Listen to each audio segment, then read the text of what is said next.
Well, hello friends, Coach Bob with you today, and today we are going to be talking about the differences between the 2014 to 19 versus the 2020s through 2023. You know, I have both of them right here.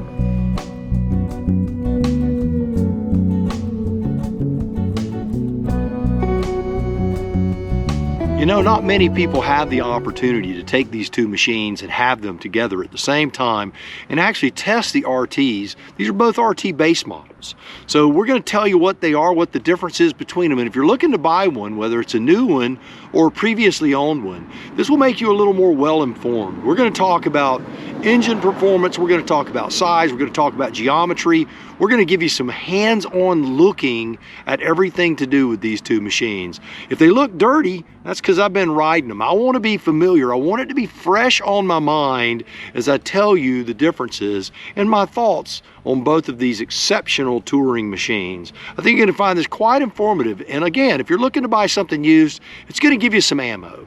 But before we get going, if you would, do me a favor, give the video a thumbs up, subscribe to the channel, all that stuff. I would appreciate it. But without further ado, let's get going.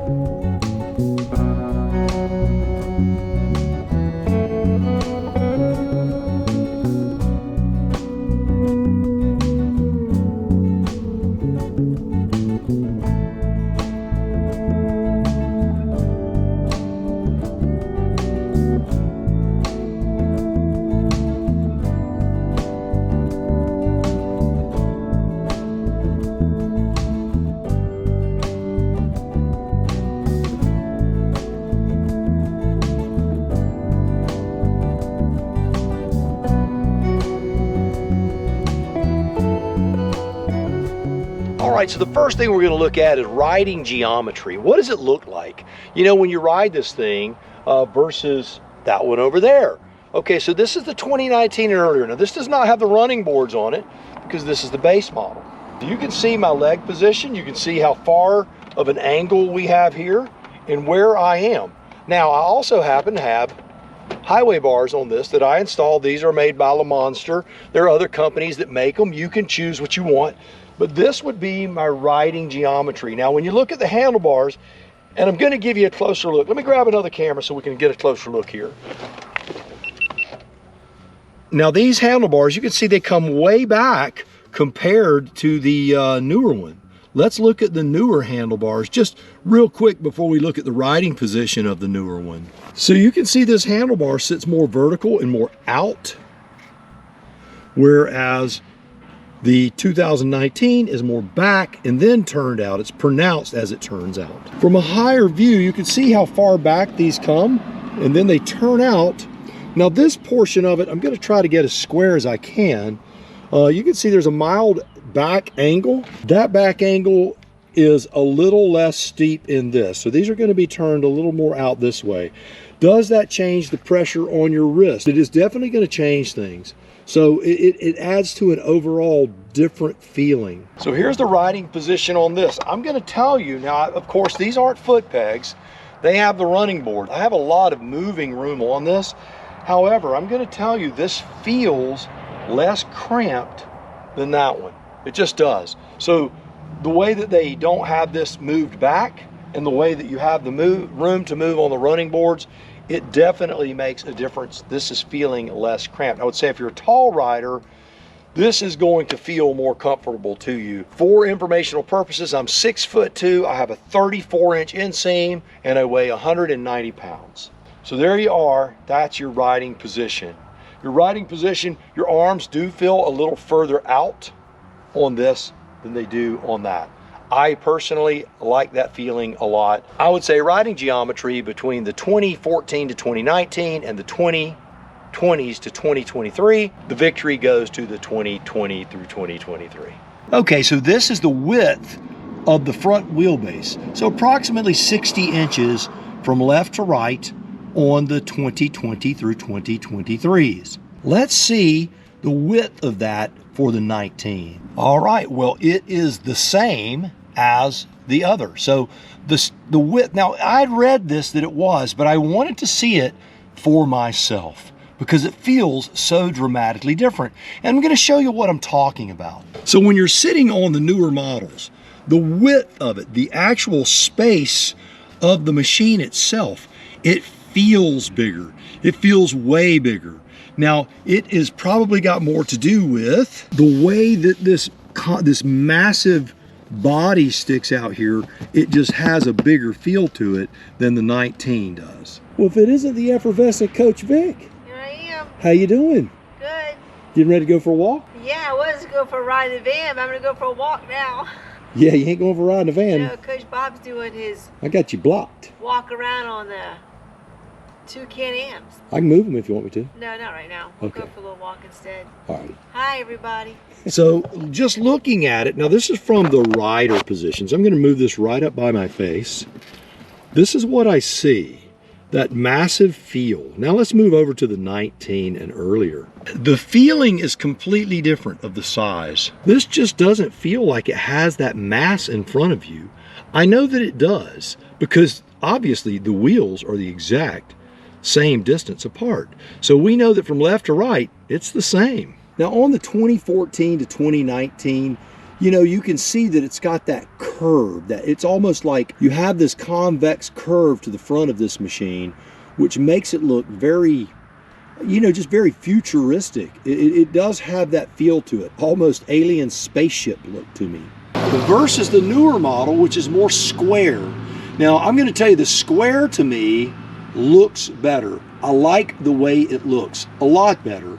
I like the way it feels as you drive it a lot better. It feels more planted, more stable. We have talked about that.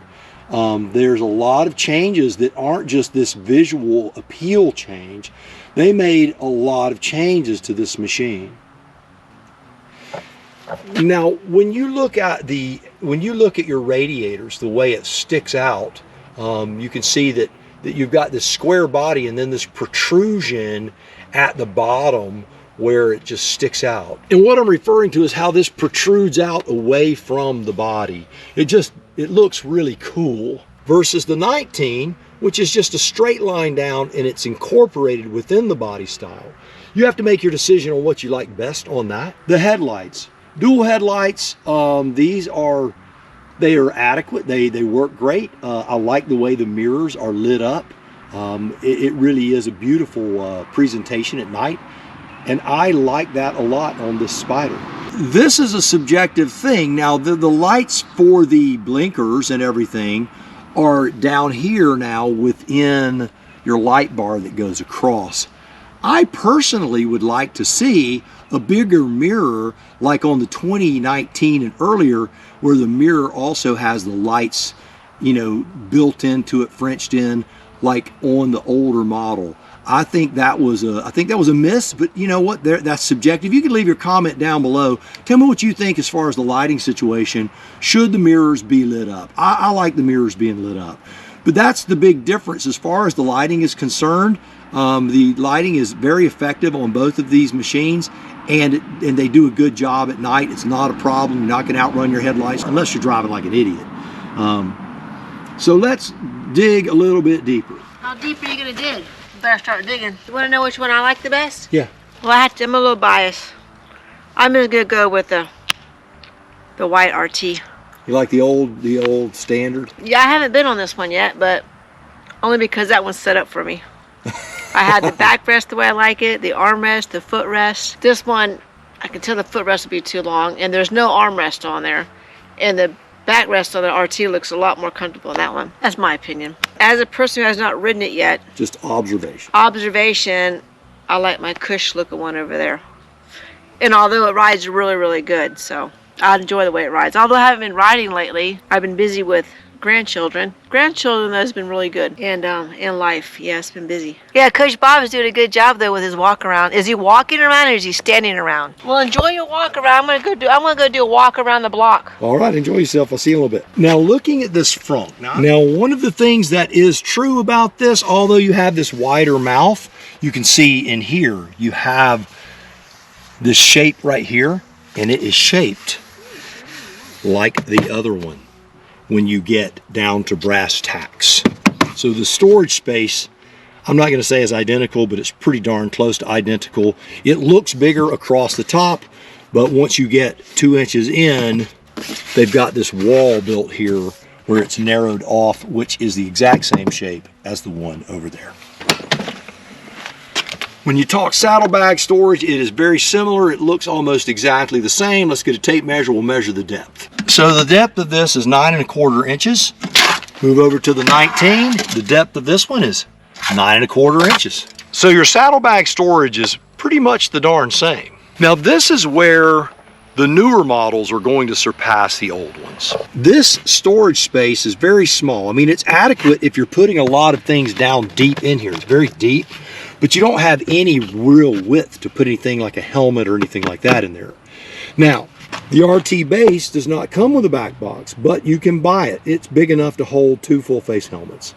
So that storage ability that this one has over that one, I would say that this one wins in storage capacity if you have the back box, which if you have a limited or a seat to sky is standard. If you buy the RT base, it is an add-on. There you go on that. Okay, so the windshields are both 24 inches tall, but the look is deceiving, but this is why I like the 19 better on the windshield and the design. Let me show you. You can see here that the windshield is in the up position.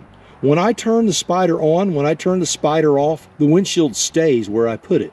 I prefer that. Every time I turn this Spyder off, the windshield returns to the bottom, which means that when I crank it up, it will remember where it was and it will return to the up position. But if I'm on and off this thing, it is raised and lowered 4 or 5 times a day. That's thousands of repetitions over years that are just completely unnecessary. And I just see that as a potential fail point, that electric motor cycling over and over like that. So looking at the rear of them, you know, I'm going to tell you, look-wise, I love the newer one. Even if it didn't have the bag, I still prefer the look of the newer one. With the bag, I really love the look of the newer one. So here's the newer one. It looks wider across the beam, I guess you would say, and it looks really nice. I love the shape of it. It's just a solid design. Now, additionally, the newer model has your buttons here, you know, for your source and song skipping and volume and all of that stuff. Here's your windshield raise and lower. There's your heated grips. And here's your switchgear on the left side. And here it is on the right side. Now, with all of that moved down onto the lower area, that means that your glove box had to be moved to here. Now, this glove box works. It is adequate. And, you know, you can put your phone in there, and it does come with a cable to charge your phone and have audio input and all that stuff. Now, all of that said, let me tell you what I don't like about this. I don't like the way it's long and narrow and it's difficult to put things in. And I seem to always get things kind of clogged up in here, and I'm pulling one thing out and another thing out and another thing out to simply redo it over and over again. So on this, you know, you've got here's your heated grips. And then this is a USB port that I added. Your switchgear, it's a lot different. And I'm gonna tell you, I prefer this switchgear. As far as the glove box, you press down, you lift up. There is no charging. There's my garage door opener. And although the space may be the same, this is way more user-friendly. I can drop things flat in there, and I'm more prone to, it just seems like I can fit more into this little glove box. So you've seen the riding geometry. You've seen what the new Spyder looks like compared to the old one. You've seen the switchgear, how it differs. The windshield, how it automatically adjusts itself. The heated grips feel the same. The riding position, I'm going to tell you, is more comfortable, a little more spacious on the 2020 and newer. It just is. Now, Coach Vic has not done a pillion perspective on this Spyder yet, but she will be doing that very, very soon. So I know what you're saying. Well, Coach, I see pros and cons to both of them. I don't know what to do. I'm going to make a bold statement here, and you can do with it what you will. The 2020 and newer is a superior riding machine. It stops better. It doesn't go any faster. The gearing's not really any different. The power is no different. The same engine, same horsepower, same torque. They haven't made a change on that engine in an awful long time, since 2014. The 1330 Rotax, that's what it is. It's a 3-cylinder engine, and it works. It's the one that is in the 19 and in the 20 through 23. It is the same engine since 2014. So why would I pick the 2020 and newer if it's the same engine. And honestly, I can't say that it's not even the same brakes. They're Brembos on both of them on the front. But they made changes that you can't see. You know, you've heard the old saying, beauty is only skin deep. Well, if you like the look of the 2019 and backing up to the 2014, I get it. I think they look pretty cool as well. I have one.